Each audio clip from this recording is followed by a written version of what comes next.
Quero saudar os irmãos com a paz do Senhor. A paz do Senhor para todos. Hoje vamos estudar a lição de número 10. O Senhor Jesus cura hoje. É o tema. Textual. Ele é o que perdoa todas as tuas iniquidades, que sara todas as tuas feridas, todas as tuas enfermidades. Salmo 103, 3. A nossa verdade prática nos fala assim: a cura de enfermidades é um dos benefícios da obra redentora do Calvário. E a nossa leitura bíblica está em Isaías, no capítulo 53, verso 4 a 6. E em Mateus, no capítulo 8, do verso 16 e 17. Os irmãos podem dar uma pausa, ler e vamos voltar à lição, né? A nossa introdução nos fala assim, o dom de cura, ele é muito atual. Ele é completamente atual. É um dom necessário à igreja. A igreja precisa de todos os dons. Mas o dom de cura, ele é muito importante. Não é que quem tem esse dom vai entrar num hospital e vai dizer, gente, desce todos os doentes que eu vou curar tudo. Não é nada disso o dom. Você não vai sair curando por aí. Cristo nos mostrou que tinha compaixão dos enfermos, curou a muitos e de muitas enfermidades. E nós também podemos orar e Deus pode curar. Não é eu que vou curar, eu vou orar. Nós somos instrumentos. Nós somos instrumentos na mão de Deus, exatamente. Jesus tomou sobre si todas as nossas enfermidades, tomou sobre si as nossas dores. Cristo não mudou, continua a curar em nossos dias, porque Deus é fiel para curar. Amém. Boa introdução, né? No primeiro tópico, a cura divina na Bíblia. No Antigo Testamento, a cura era um caso de saúde pública. Deus deixou normas para que os israelitas não adoecessem tanto. Moisés deixou essas normas. Eram normas muito importantes e que deram saúde ao povo de Deus. Como, por exemplo? Lavar as mãos. Hoje nós estamos vendo, lave Higiene. as mãos, higienize. Para quê? Para evitar pegar doenças, como a pandemia, por exemplo. E muitos não fazem isso. Como a doença, a Covid. Uhum. No Novo Testamento, podemos ver Jesus curando os enfermos, curando as nossas enfermidades. No primeiro item, a saúde pública no Antigo Testamento. Para o povo de Israel, a saúde era uma promessa de Deus. Porém, eles tinham de fazer a sua parte. Muito importante isso. Muito importante. Fazer a sua parte. Exatamente. Se nós temos o cuidado de lavar as mãos, de usar a máscara, de manter o distanciamento, por que não vamos fazer o contrário? Exatamente. Porque achamos que não está em nós ficar Nós não estamos imunes. Exatamente. Temos que fazer a nossa parte. Tirar o sapato para entrar em casa. As pessoas ignoram, mas evita muitas doenças. Nós não entramos em casa com o sapato que vem da rua. Mas se você vier na minha casa, meu irmão, você não precisa tirar o sapato. Os israelitas teriam de cumprir a aliança do Sinai. Deus não iria castigar os israelitas com as enfermidades, como aconteceu lá no Egito. Não haveria castigo de enfermidades. Êxodo 15, 26, e disse: se ouvires atento a voz do Senhor teu Deus, e fizeres o que é reto diante dos seus olhos, e inclinares os teus ouvidos aos seus mandamentos, e guardardes todos os seus estatutos, nenhuma das enfermidades porei sobre ti que pus sobre o Egito, porque eu sou o Senhor que te sara. Amém. É Deus que nos sara, é o nosso Deus, é o mesmo Deus. A vida dos israelitas ela era centrada em Deus. Deveria ser totalmente centrada em Deus. A nossa também. A nossa também, centrada em Deus. Deuteronômio 30, 20.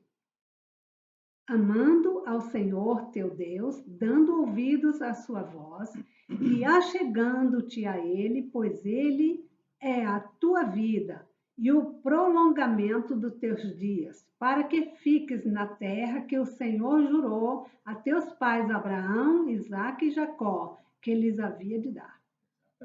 Amando o Senhor, obedecendo os seus mandamentos.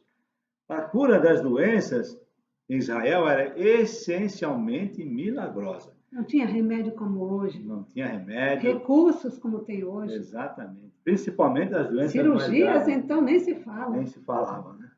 Principalmente as doenças mais graves, tipo tuberculose, que tinha muito na época, ou a lepra, né? O remédio estava em Deus e não nos médicos. Jeremias 17:14. Cura-me, Senhor, e sararei. Salva-me e serei salvo, porque tu és o meu louvor.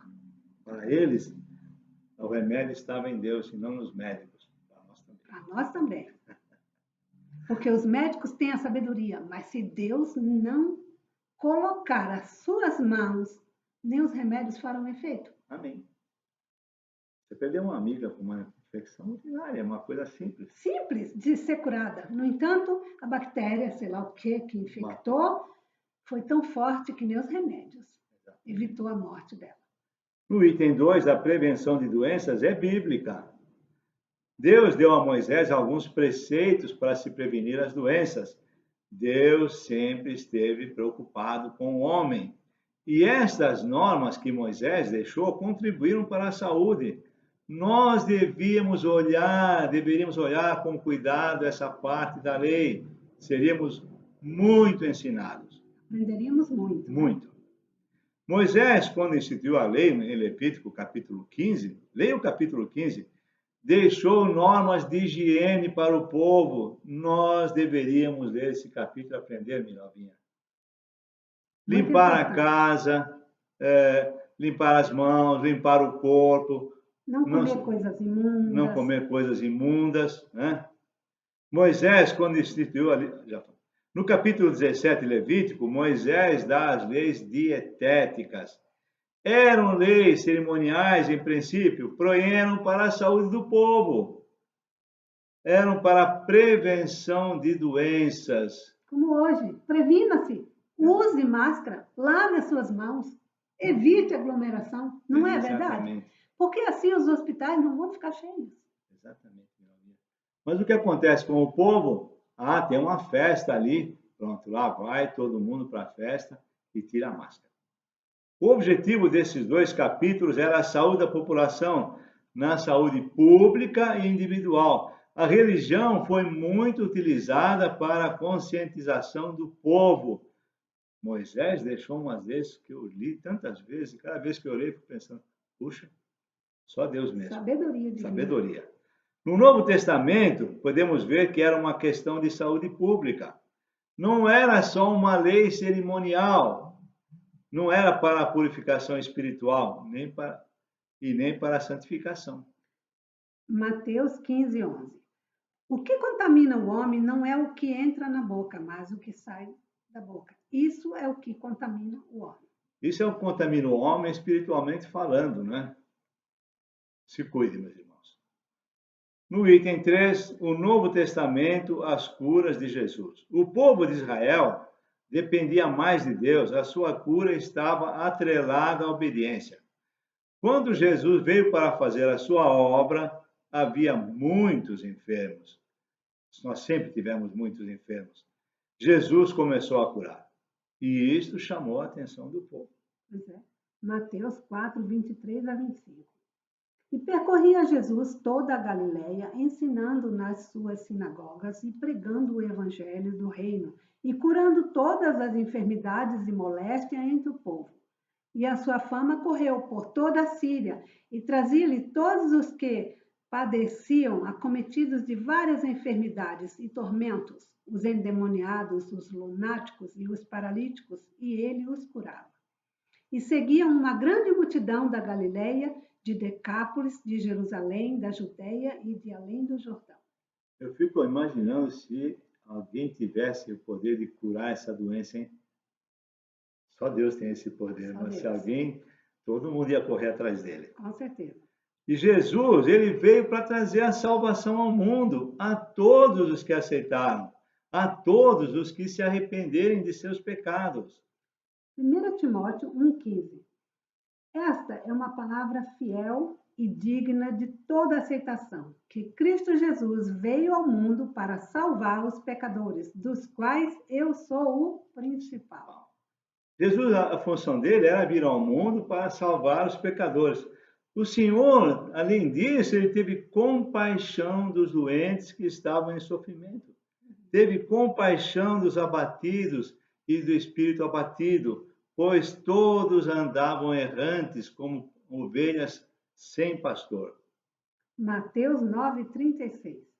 E vendo as multidões, teve grande compaixão delas, porque andavam cansadas e desgarradas, como ovelhas que não têm pastor. Além da salvação, ele teve compaixão. O amor e a compaixão era o que motivava Jesus. Assim, Jesus poderia ministrar ao povo de Deus. E é isso que tem que motivar a gente. É isso O que tem que motivar amor a e a gente. compaixão. Amor e compaixão pelos pecadores. O amor e a compaixão de Cristo não mudaram com o tempo. Não mudou nada. A cura do corpo e do espírito continua até hoje. A promessa de cura, ela é bem atual. Os enfermos continuam sendo curados. Marcos 16, 17 e 18. E esses sinais seguirão aos que creem. Em meu nome expulsarão os demônios, falarão novas línguas, pegarão nas serpentes, e se beberes alguma coisa mortífera, não lhes farás dano algum. E porão as mãos sobre os enfermos e os curarão. Em que? Em nome de Jesus. Só nele. Exatamente. Nós podemos fazer isso até hoje. Impor as mãos sobre os enfermos e eles serem curados por Jesus, por Deus e em nome de Jesus. O tópico 2, a cura divina como parte da salvação. Isaías profetizou sobre o Messias, sobre a obra redentora do Calvário. Podemos ver que a salvação e a cura divina andam juntas. No item 1, a salvação. Esta palavra é utilizada no Antigo Testamento para nos falar sobre diversas ações de Deus para com o seu povo escolhido. Foram vários livramentos para a salvação, livramento da morte através da espada, da escravidão do Egito e das enfermidades. Nós estamos falando sobre cura das enfermidades. A salvação da condenação eterna é o livramento do poder da maldição do pecado. É a restituição do homem para com Deus. 2 Coríntios 5:19. Isto é, Deus estava em Cristo reconciliando consigo o mundo, não lhes imputando os seus pecados, e pôs em nós a palavra da reconciliação. Amém. Para que possa haver essa reconciliação do homem com Deus, e isto está disponível para todos os homens e mulheres, para todos. Ele veio para todos. Para todos. As condições são crer em Jesus, o Filho de Deus ressurreto. Também o arrependimento dos pecados. Muito bem, aquilo que você fazia, não mais. faça mais. Exatamente. Tito 2, 11 e 12. Porque a graça salvadora de Deus se há manifestado a todos os homens, ensinando-nos que, renunciando à impiedade e às concupiscências mundanas, vivamos neste presente século sóbria e justa e piamente. É isso que Jesus espera de nós. Que andemos como? Sóbrios. Andemos justos e com piedade. Piedosamente. Que tenhamos caráter, porque nós temos que ter o caráter de Cristo e ter pena das pessoas, ter piedade pelas pessoas. Para que essa salvação seja efetiva, cada um tem de se converter ao Senhor Jesus. Precisa. A salvação. Eu te aceito como meu único e suficiente Salvador. É com a boca que se confessa isso. Exatamente, com o coração que se aceita e se confessa com a boca. Mas a salvação é individual. Precisa se arrepender de seus pecados. Atos 17:30. Mas Deus, não tendo em conta os tempos da ignorância, anuncia agora a todos os homens e em todo o lugar que se arrependam. No item 2, a cura divina. Vamos ler o que nos diz a declaração de fé das Assembleias de Deus. Está na página... Olha ela aqui. Está na página 179. Obrigada, Genoveva, por esse presente, porque foi muito usado nessas aulas. Os irmãos deveriam ler essa declaração de fé, para você saber o que é a sua igreja. A definição de cura divina, segundo a declaração de fé, leia para nós, Miralvinha. Um ato de soberania, graça e misericórdia divina, que através do poder do Espírito Santo restaura física ou emocionalmente aqueles que demonstrarem fé em Jesus Cristo. Amém. Um dos versículos utilizados para essa definição, porque foi feito em cima da Bíblia essa definição, é exatamente esse versículo que Lucas escreveu. Lucas 4, 18 e 19.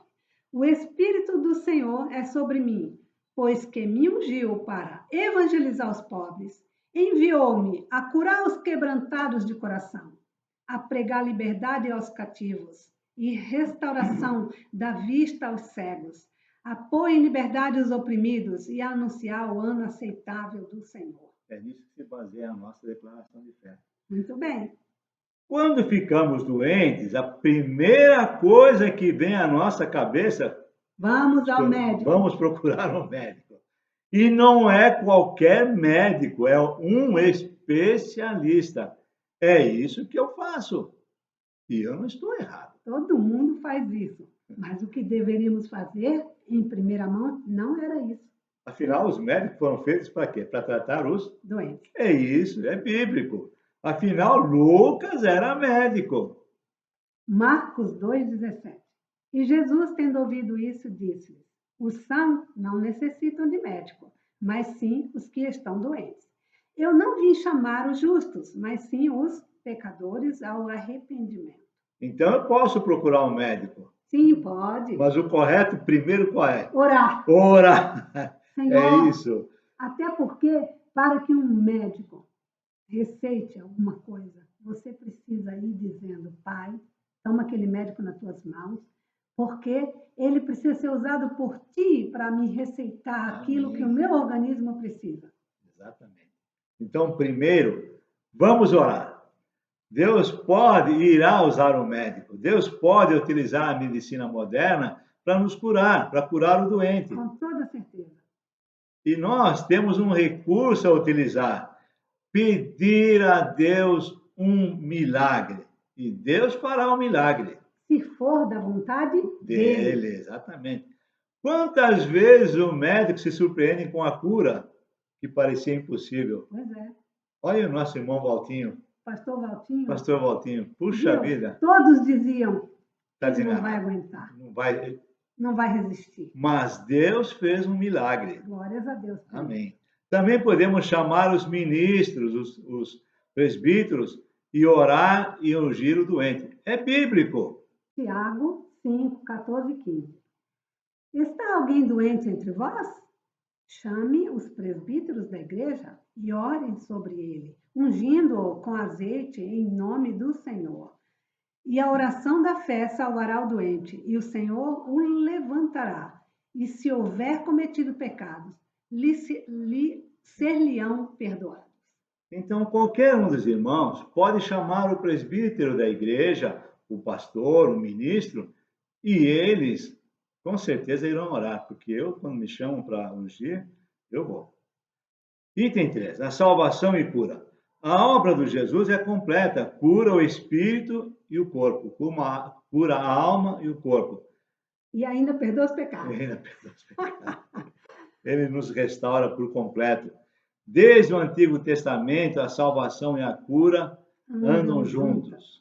Jeremias 17, 14. Cura-me, Senhor, e sararei. Salva-me e serei salvo, porque tu és o meu louvor. Amém. Louvado seja Deus. Amém. Cristo. Geralmente, a cura espiritual ela vem primeiro, depois vem a cura física. Podemos ver em vários milagres de cura efetuados por Jesus, por exemplo, o paralítico de Cafarnaum. Mateus 9, do 5 ao 7. Pois qual é mais fácil? Dizer, perdoados te são os teus pecados? Ou dizer, levanta-te e anda? Ora, para que saibais que o Filho do Homem tem na terra autoridade para perdoar pecados, disse então ao paralítico, levanta-te, toma tua cama e vai para a tua casa. E levantando-se, foi para a sua casa. Vocês viram? Glórias a Deus. Jesus curou o espírito primeiro, curou a alma primeiro e falou: perdoados te são os teus pecados. Levanta e anda, porque para Jesus era a mesma coisa. A vontade de Deus é curar a alma e o corpo. Muito bem. No item 4, vamos estudar sobre Isaías, capítulo 53, verso 3 e 4. Isaías 53, 3 e 4. Era desprezado e o mais rejeitado entre os homens, homem de dores e experimentado nos trabalhos. E como um de quem os homens escondiam o rosto, era desprezado, e não fizemos dele caso algum. Verdadeiramente, ele tomou sobre si as nossas enfermidades e as nossas dores levou sobre si, e nós o reputávamos por aflito, ferido de Deus e oprimido. Esta é a provisão de Deus em Cristo Jesus para a cura física e espiritual. Podemos ver a confirmação dessa profecia nos evangelhos. Jesus curou a muitos, fisicamente e espiritualmente. Nossos pecados foram crucificados na cruz. A nossa cura física é uma consequência da vinda do Messias. Agora estamos mortos para o pecado e vivos para a justiça, pois pelas suas pisaduras fomos sarados. 1 Pedro 2, 24. Levando ele mesmo em seu corpo os nossos pecados sobre o madeiro, para que, mortos para os pecados, pudéssemos viver para a justiça, e pelas suas feridas fostes sarados. Amém. No tópico 3, a cura divina e os desafios atuais. Hoje temos alguns desafios para usar o dom de cura. A enfermidade é física ou espiritual? Qual será a vontade de Deus? Esses são os desafios atuais. Eu vou orar pelo doente. O que será que Deus quer fazer, né? Sabe o que eu faço? Eu oro.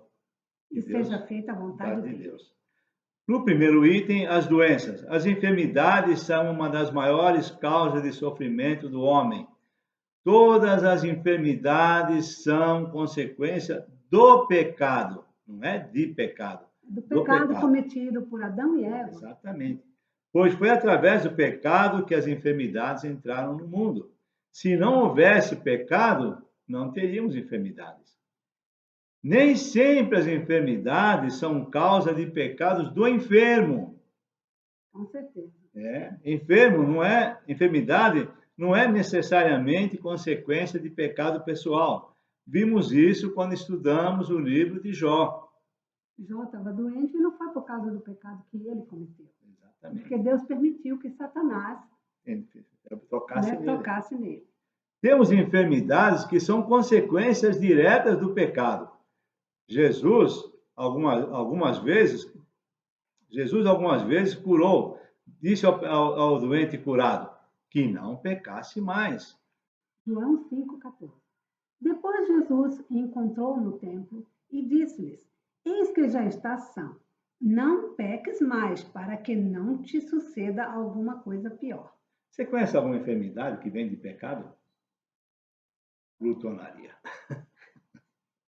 O pecado da gula. Da gula. A pessoa fica com pressão alta, fica com ansiedade, veias entupidas, obesidade, porque comeu demais. Com as suas próprias mãos.